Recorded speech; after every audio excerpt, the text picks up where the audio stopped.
Hi there, quick tutorial on the Pocket Styler Designers Hub, how to create items that have a gradient and how to blend better.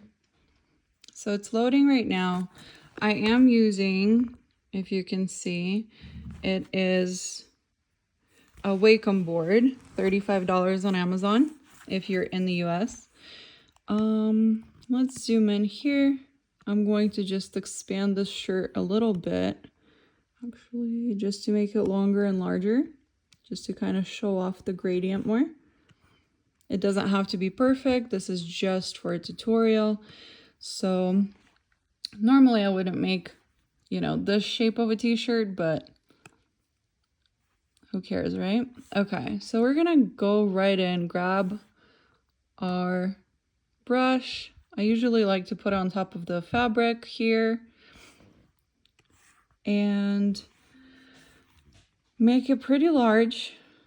I'm gonna make it larger. This is probably good.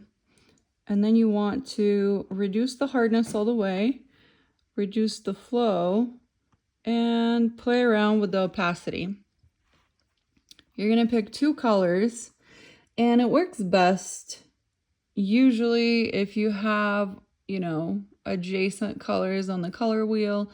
So we can try like a nice pink, purple, blue. You can do 2 or 3 colors, maybe even more. And so first you're just going to fill in with one color.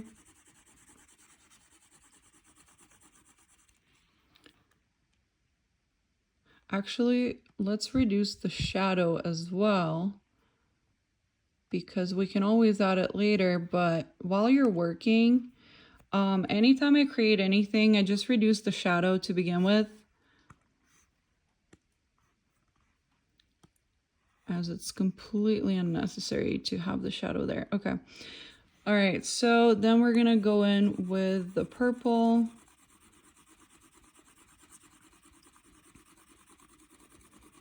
And don't worry about going over,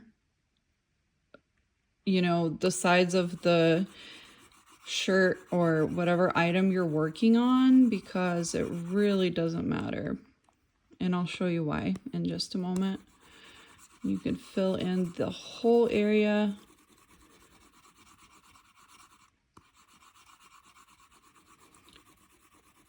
Now, if you are going to start off with low opacity, what you want to do is sometimes pick up your stylus. You want to pick it up and then set it down again, because that's going to add more opacity where you're trying to add it. And so you want to be sure some areas are not see-through and have more color, but the opacity will come into play in just a moment. You're gonna fill this in like so.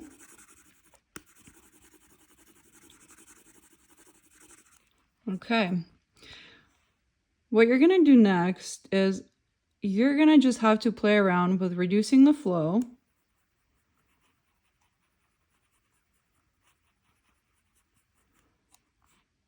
And you're gonna switch back and forth between your colors that you've chosen.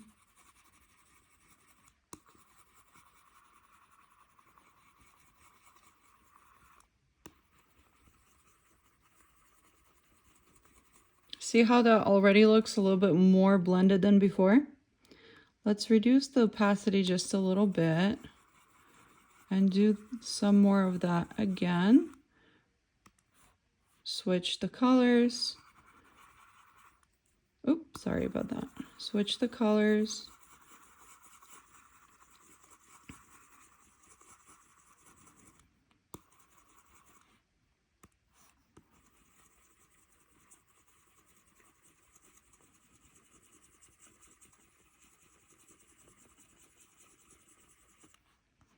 And I like to do circular motions. Here it helps it kind of break up that line. Again, keep on reducing the opacity here, adding more, not forgetting to add more of the other colors as well.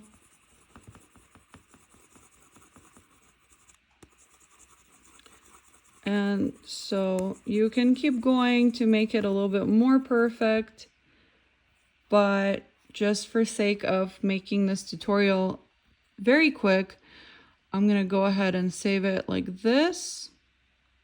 And of course, also do not forget to periodically save. We're gonna go ahead and hit transform on the brush here. And we're gonna make it smaller until it hits the sides of our item and move it around so that we can get the entire color gradient into the, you know, the most out of it. It's easier to do it this way than to only focus on, you know, the top, because it is easier to do with a larger brush. So that's why I like to fill in the whole space, right? And then I like to reduce it depending on how, you know, how wide and how long the piece of clothing is that you're working on. But now you have a nice gradient going through the whole shirt, through the whole top.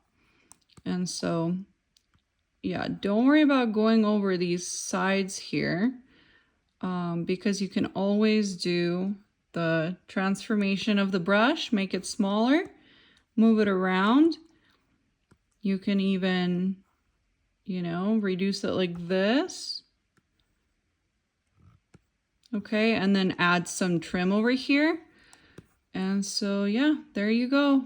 There is your tutorial on how to blend better in the Pocket Styler Studio. And again, this is, you know, this is a pretty decent blend, but we can do better. We can do better over here, right? So it's just a matter of playing around with the flow, opacity, reducing one and the other, and using a larger brush to do the blending allows us for a very nice smooth gradient. Thanks for watching.